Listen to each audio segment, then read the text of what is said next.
Okay, so on to the notes, which is on the other side.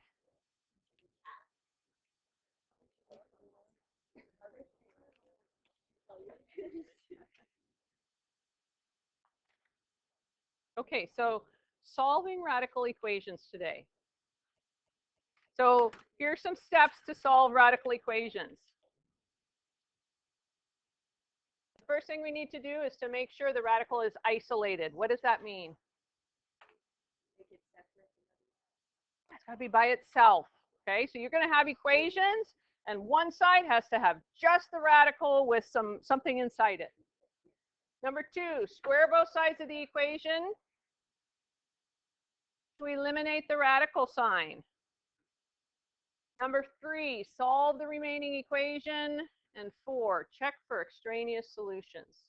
So this is a new concept, and this is a hard concept. So I'm going to write down a definition of what it is. So you're going to want to write this down because it's hard. It's always hard. So it's a solution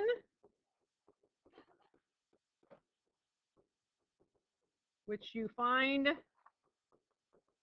algebraically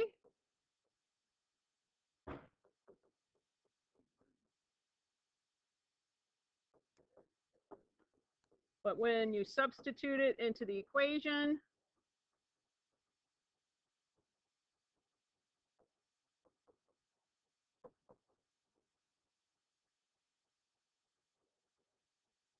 it doesn't work.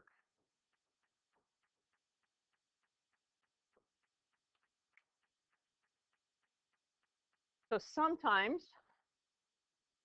we do some algebra, and when we do that algebra, we go and take the answer, and then we substitute it back in, and the number actually doesn't work into the original equation. And that's called an extraneous solution. So sometimes you have 2 extraneous solutions, and one of them doesn't work, or both of them doesn't work. Or sometimes you have 1 extraneous solution, and it doesn't work, so you just have no solution. Okay, so let's do number 1. So according to these instructions here, what is our first step? Yes, and is it isolated? Good. Is the square root of that square root isolated? Yeah, it's by itself.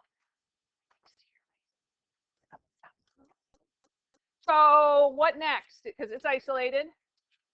What are the directions say we do next? Square root or square? Square both sides.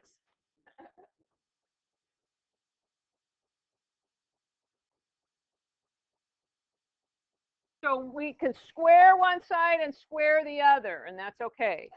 So what does the squaring do? The squaring does, what does it do to the square root? It removes it, it undoes it. So this becomes 3n minus 12 equals 3 squared, which is, what's 3 squared?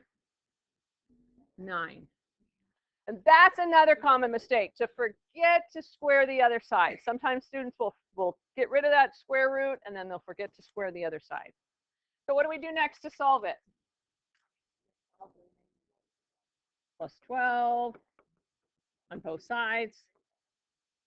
3n is 21. And then we divide by 3. So n is 7. So we get an answer of 7.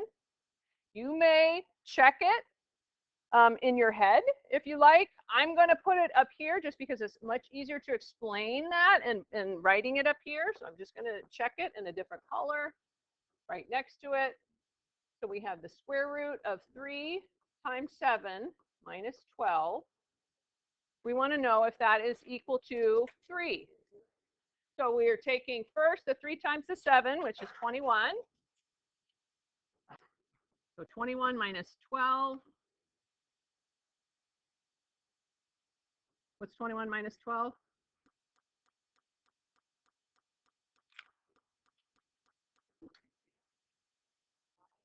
9. So this is the square root of 9.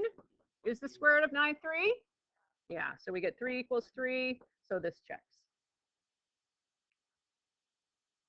Okay, on to number 2. Again, you may do that in your head, or you may do it on paper.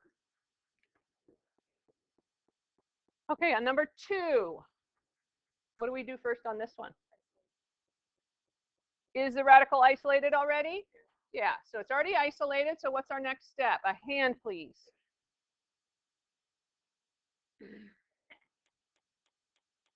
Shereen knows. Anybody else? Kira, what would we do first?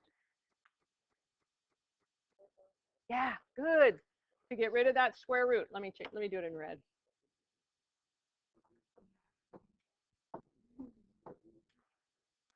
So we're going to square both sides. Did you have a question, Bilal? Okay. So we get 6 squared is 36, and then the square undoes the square root, and we're left with 4x. What next? Divide by 4. So x is 9. So now we're going to check it. And I'm going to check it in green.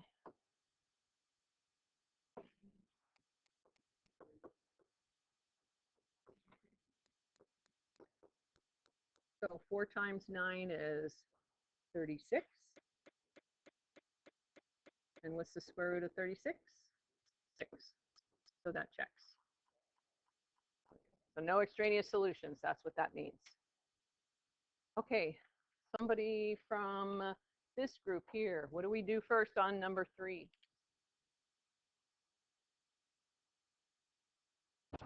Yeah, square both sides to undo that square root.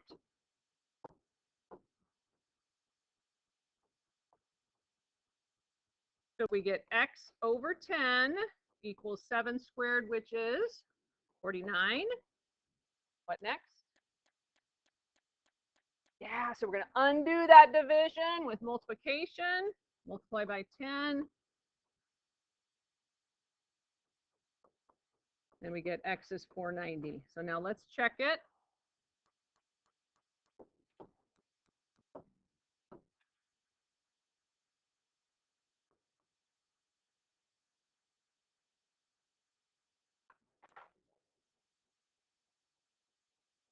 $490 divided by 10 is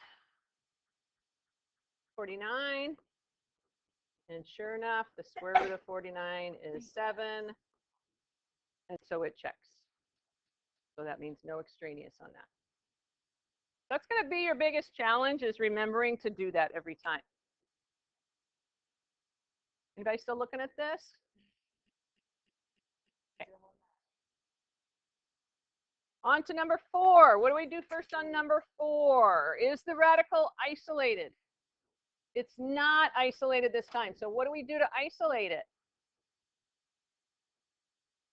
So we want to square eventually, but we got to get this square by itself, the square root by itself. So what do we do with that -2 there? Divide both sides by -2. Change that to red again.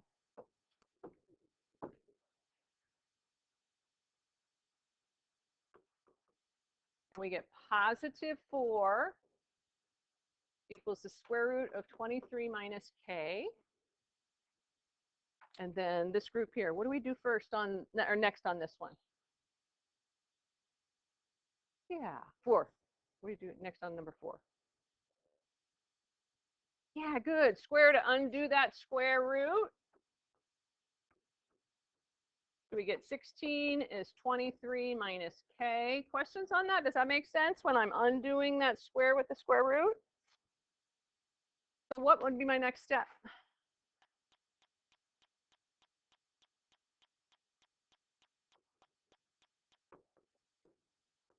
So we get -7 equals -k. So what's our last step?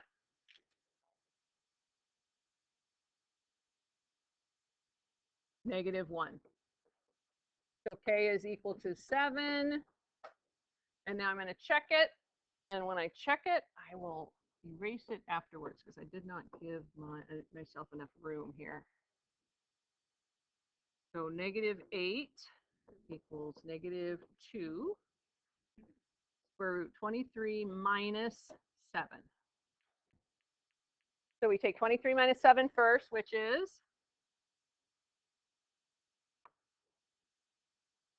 what's 23 minus 7? 16. What's the square root of 16? 4. So negative 2 times 4. And we get negative 8 is negative 8. So it checks. Okay, number 5. This is the first time we've done one where we have an exponent that is a fraction. So we're still going to use those same rules. We got to get that by itself, that radical. This would be like, what kind of radical would this part here be like?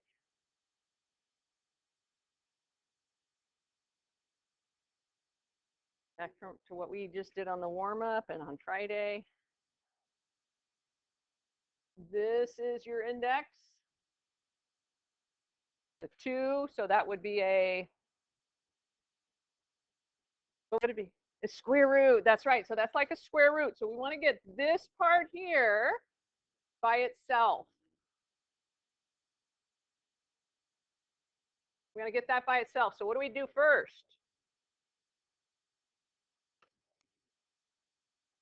Isolate it. It's not isolated. What do we do to get to isolate it?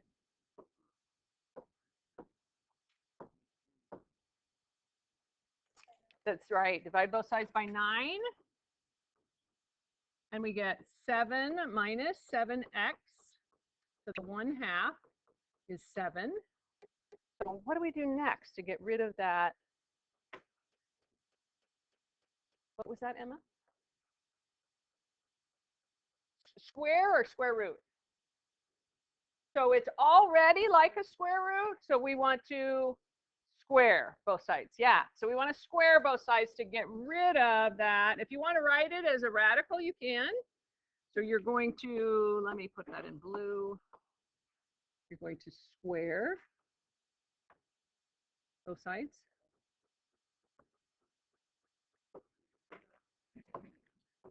So we get 7 minus 7x equals 7 squared, which is 49. What next?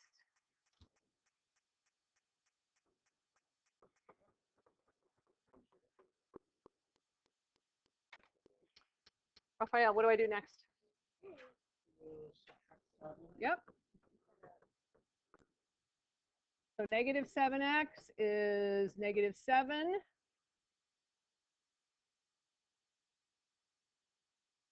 Oops, sorry, not negative 7. 42. And so now my next step, divide by negative 7. X is equal to negative 6. Okay, let's check it in green.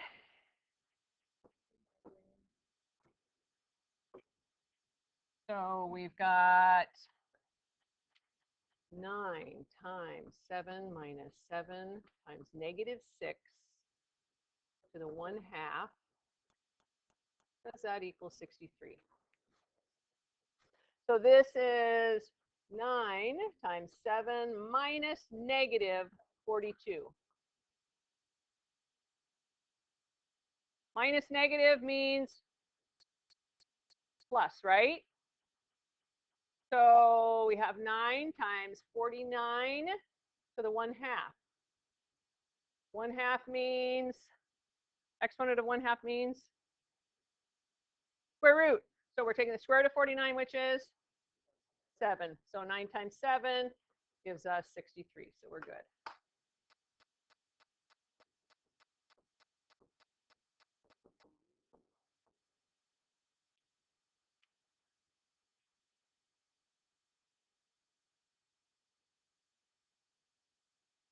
Number 6. Let me erase this here.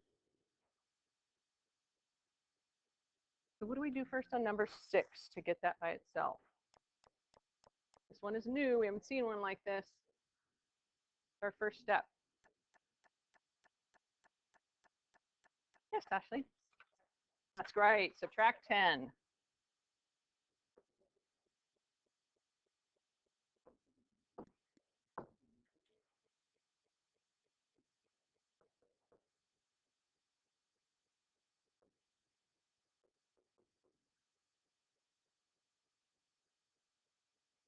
Okay, now what do we do next to solve this? Square it. Okay, I'm going to rewrite it as another step. You don't have to on yours. To make a point, show you something of it. So I'm going to square both sides. Square of -1 is 1. And then this gives us -3 minus r.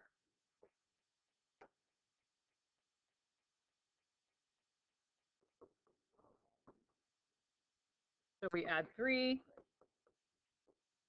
4 equals -r. And what next?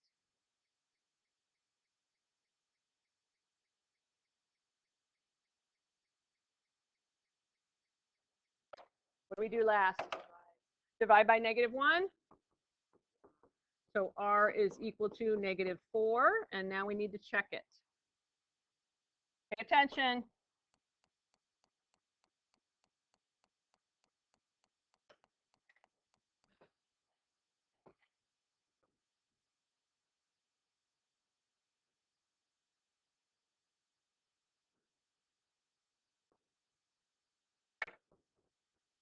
So we get 9 equals -3 minus -4. This becomes plus. So this gives us square root of 1. What's the square root of 1? 1. 1 plus 10 is 11. Is 9 equal to 11? No. So that means that's an extraneous solution. So your answer here is no. You cross out the -4. Your answer is no solution. If you want to write on there extraneous, you can, but you have to write no solution. Sometimes you might have 2 answers and only one of them doesn't work.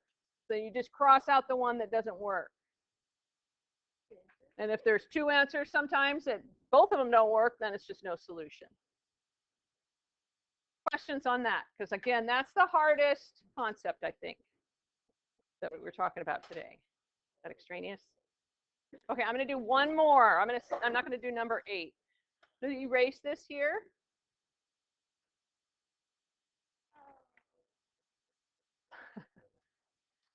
Okay, what do we do on number 7 first?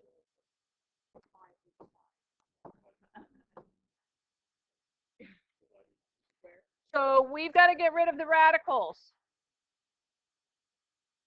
There's no way to get them alone. They have a lone on each side, but there's no way to get just one by itself. So we're just going to square both sides first to get rid of the square root. We get 2 minus n is 2n plus 20. What next? Somebody from this group, what do we do next to solve this? Add n to both sides. So we got to get our n's together. So there's other steps that you could do there, but that's going to be the most efficient. That may help you do less steps if you bring your n's together first.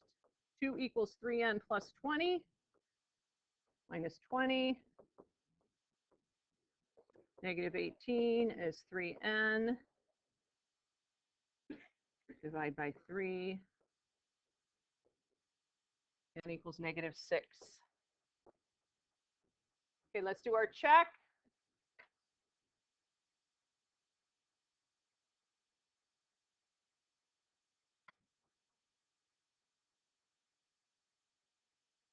Two minus -6. This becomes plus, so this is square root of 8. 2 times -6 is -12. What's -12 plus 20? 8. So we get square root of 8 equals square root of 8. So it checks, and n equals -6 is our answer.